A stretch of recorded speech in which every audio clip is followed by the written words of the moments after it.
Inheritance is usually a word associated with gold, elegant mansions, or established family businesses that pave the way for a life of luxury.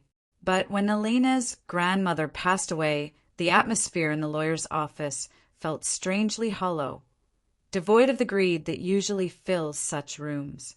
While her cousins bickered over velvet-lined jewelry boxes and heavy antique furniture, Elena sat in the corner, holding a single, tattered envelope that smelled of old cedar and damp earth.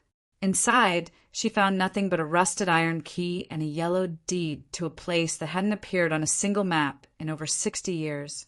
The document described a remote plot of land deep in the mountain valleys, a place shrouded in fog and local superstition, a site that had been swallowed by the encroaching forest and forgotten by time itself.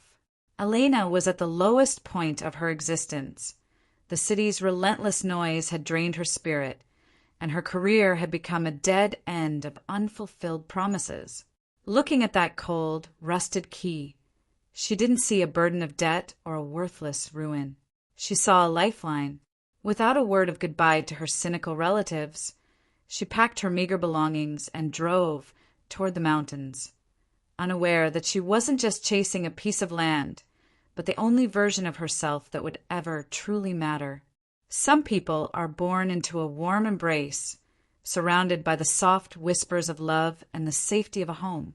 But others are born into the silent cold of indifference.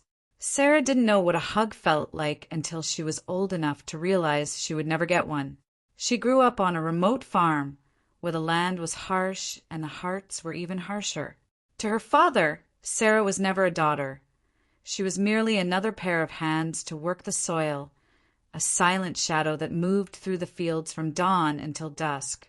Her mother was a ghost in her own home, broken by years of hardship and choosing silence over the pain of speaking. In that house there were no celebrations, no words of encouragement, and no "I love you." There was only the sound of the wind rattling the old wooden windows and the heavy weight of being invisible. Sarah learned early on that her value was tied to her labor, and her feelings were a luxury no one cared to afford. She spent her nights staring at the stars through the cracks in her bedroom ceiling, wondering if there was a world out there where people were seen for who they were, not just for what they could do. However, the soul of a house doesn't truly die. It simply enters a deep, protective hibernation, waiting for a heart brave enough to wake it. On her third day of grueling labor, while Elena was tearing away the wreckage of a collapsed cabinet, her foot crashed through a particularly rotten plank near the soot-stained fireplace. Expecting only more decay, she instead discovered a hidden compartment holding an iron box, sealed with wax to protect it from the mountain's relentless moisture. Inside lay her grandmother's true legacy: hand-drawn botanical maps, leather-bound journals written in a frantic, passionate hand, and small glass vials containing seeds that seemed to glow with a life of their own. It turned out this abandoned site was once a legendary sanctuary for rare, healing plants that had been declared extinct in the rest of the country. Her grandmother hadn't left her a pile of rocks. She had left her a sacred trust, a mission of biological restoration. The journals spoke of a hidden silver spring that once fed the valley with mineral-rich water, but which had been violently blocked by a massive rock slide during a catastrophic storm 60 years ago. Elena realized then that the land wasn't cursed or dead. It was simply paralyzed by thirst, waiting for someone to clear the path. The process of restoration is never a quick victory. It is a slow, agonizing conversation between the past and the present, written in sweat and bruises. Elena traded her city life for heavy denim and thick leather gloves that soon wore thin. She spent the following months in total isolation, her hands blistering and her muscles screaming as she fought the suffocating vines inch by inch and repaired the stone walls with a strength she didn't know she possessed. She became a familiar shadow to the mountain hawks and the thick mist that rolled through the valley every evening like a silent companion. The hardest part wasn't the freezing nights or the physical exhaustion. It was the crushing weight of doubt that whispered in her ear when the wind howled through the gaps in the stones. But every time she felt her will begin to falter, she would read a page from the journals, feeling her grandmother's wisdom guiding her tired hands. Finally, after weeks of searching the high cliffs, she found the source of the blockage. With a heavy pry bar and a primal scream of determination, she dislodged the final, stubborn boulder. The sound of water rushing back into the valley was the most beautiful symphony she had ever heard. It was the first heartbeat the land had felt in over half a century. Nature rewards those who have the patience to endure the winter of the soul. As the mineral-rich water returned to the parched soil, the forgotten site began to transform in a way that felt almost supernatural. Seeds that had lain dormant in the cold, dark earth for 60 years began to sprout with a fierce, untamed hunger for the sun.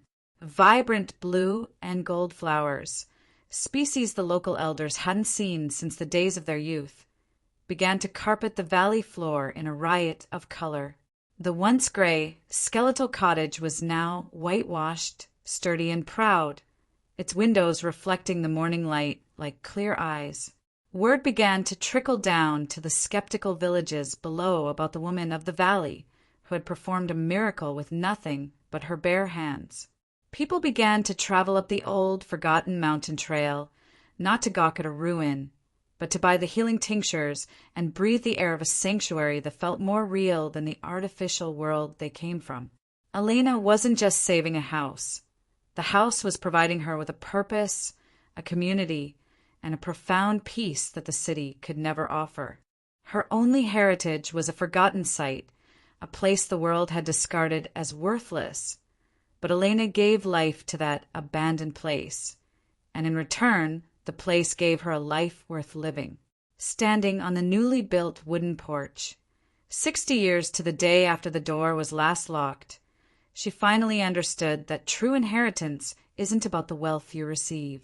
It's about the courage you find to rebuild what others have broken or thrown away. The cottage was no longer a tomb of memories. It was a home, a thriving business, and a testament to the resilience of the human spirit. As the sun sets over the valley, casting a deep golden glow over the blooming medicinal gardens, the windows of the cottage shine warmly from within, a beacon of life in the wilderness. It is a signal to the world that the long silence has finally been broken. Elena's story is a powerful testament to the fact that nothing is ever truly lost as long as there is one person brave enough to look for it and strong enough to make it bloom once more.